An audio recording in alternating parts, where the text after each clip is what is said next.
आदरणीय व्यासपीठ आणि श्रोतृवृंद हो, नमस्कार. मी स्वप्नजा वालवडकर, राहणार छत्रपती संभाजीनगर, गट युवा गट.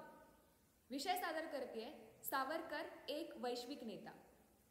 अपेक्षा करावी न तू सोबतीची, तुझी नाळ आहे रवीच्या कुळीची. स्वयंभू स्वयंदीप्त तू का भियावे, तमाला गिळोनी जगा उजळावे. स्वयंदीप्त वैश्विक नेत्या सावरकरांना विनम्र अभिवादन.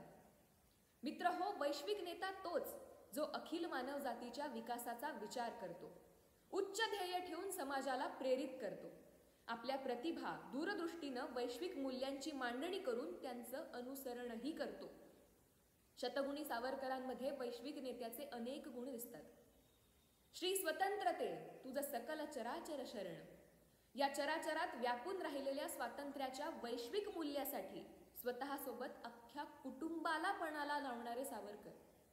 त्यांनी भारताच्या राजकीय सामाजिक स्वातंत्र्यासाठी आपल्या संघटन, साहित्य, नेतृत्व कौशल्यांचा पुरेपूर वापर केला. आपल्या प्रभावी वक्तृत्वानं ते शेकडो क्रांतिकारकांच्या हृदयाला हात घालीत. अभिनव भारत, पहिली विदेशी वस्त्रांची होळी याद्वारे विदेशातही ब्रिटिशांविरुद्ध संघटन केलं. असंख्य मरण यातना सोसूनही स्वातंत्र्याचा प्रश्न भारतासाठीच मर्यादित ठेवला नाही. इंग्रजांनी आपल्याला गुलाम बनवलं म्हणून त्यांना विरोध केला. उद्या इंग्रजांना कोणी गुलाम बनवलं तर त्यांच्या स्वातंत्र्यासाठी लढू, असा स्वातंत्र्याचा जगाच्या दृष्टीनं विचार करणारे सावरकर हे वैश्विक नेता आहेत.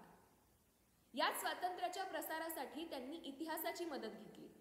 इतिहासकार र.वी. ओतूरकरांच्या मते फक्त सावरकरांनी इतिहासाचा वापर झोपलेल्यास खडबडून जाग करण्यासाठी केला. 1857चे स्वातंत्र्य समर सारख्या साहित्य कृतीतून भारत हे पराजित नव्हे तर पराक्रमी राष्ट्र आहे हा विश्वास जागवला.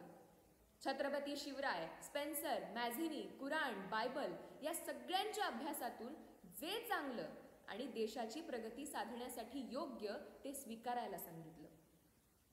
जातीभेद निर्मूलन हा त्यांच्या हिंदू संघटनाचा पाया होता. अस्पृश्यासी स्पृश्य बनविले, तुवा हिंदुता तत्व उजळिले. समरसतेचे वृक्षही फळले, तुझ्या कारणे मरून गेल्या भेदवल्ली त्या ठार. या ओळी त्यांनी सहभोजन, सामूहिक हळदी कुंकू, पतित पावन मंदिर अशा उपक्रमांनी सार्थ ठरवल्या. त्यांनी स्त्रियांना स्वक्षमतेनं आणि बुद्धिमत्तेनं पुढं या, वनितांनो विदुला व्हा अशी प्रेरणा दिली. समाजातला वर्गविग्रह कमी करण्यासाठी आर्थिक समानतेचा मार्ग दाखवला. असा लोकशाहीचे आधारस्तंभ बळकट करणारा भविष्यवेधी नेता बलसागर भारताबरोबरच विश्वातही शोभून दिसतो.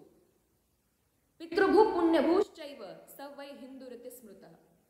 ज्याची पूर्वजांची भूमी आणि कर्मभूमी हिंदुस्थान आहे तो हिंदू. ही हिंदुत्वाची व्याख्या ऐहिक, राजकीय आणि वास्तवाला धरून आहे. तिला कुठल्याही कर्मकांडाचा आधार नाही. राष्ट्र एकसंध राखण्याच्या दृष्टीनं ती सर्वच राष्ट्रांना लागू होते. इस्रायल पॅलेस्टाईन युद्ध घोषित झाल्याबरोबर जगभरातील इस्रायली नागरिक आपल्या देशासाठी लढायला परतले आणि सावरकरांच्या विचारांची सत्यता आम्हाला पटली.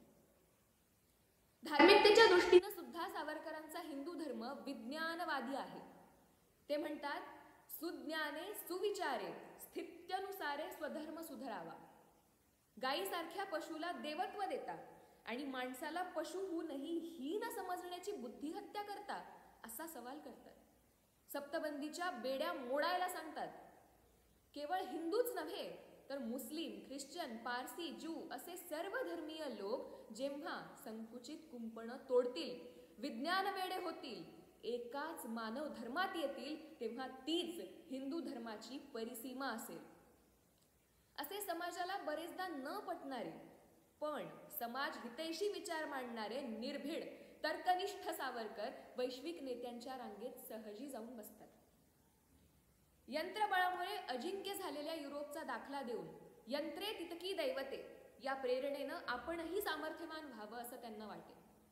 हा त्यांचा विचार जेवढा भारताला लागू होतो तेवढाच विकास साधू पाहणाऱ्या प्रत्येक राष्ट्राला लागू होतो हे निखळ सत्य आहे. मनुष्य जातीच्या हितास अनुकूल ते चांगलं, प्रतिकूल ते वाईट ही त्यांची नीती अनीतीची व्याख्या किंवा राजकीय क्षेत्रांमध्ये खरी निस्वार्थी अशी कुठलीच मैत्री नसते. कायम असतात ते त्या त्या राष्ट्रांचे हितसंबंध. ही आंतरराष्ट्रीय राजकारणाची त्यांची मतं असो, हे आपल्याला वास्तवाचं भान देतात. नागांची बंडखोरी, तिबेटचं बफर स्टेट, आक्रमक पाकिस्तान या सगळ्याबाबतच्या त्यांच्या सूचनांकडे दुर्लक्ष केल्याचा परिणाम म्हणजे उपद्रवकारक ठरलेले पाक आणि चीन प्रश्न आहेत. साप विखारी देश जननीचा ये घेऊ चावा, अवचित गाठुनी ठकवुनी भुलवुनी कसाही ठेचावा. सावरकरांचा हा शत्रूला त्याच्या हद्दीत घुसून मारण्याचा सर्जिकल स्ट्राईकचा विचार आजचा भारत अंगीकारतोय. सद्यस्थितीत आंतरराष्ट्रीय राजकारणातली भारताची ठाम भूमिका गौरवास्पद ठरते.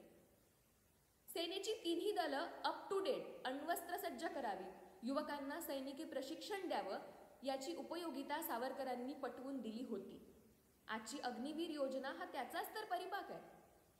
अंदमानच्या कराल कारागृहात प्रवेश करताना त्यांना आपल्या किंवा कुटुंबाच्या भवितव्याचा स्वार्थी विचार शिवला नाही. या उलट भारताचा हा भाग्यविधाता विचार करत होता तो त्या द्वीपावर नाविक तळ उभारून भारताची पूर्व सीमा सुरक्षित करण्याचा. आणि 1966 पासून तिथं स्वतंत्र भारताचं नाविक तळ कार्यरत आहे.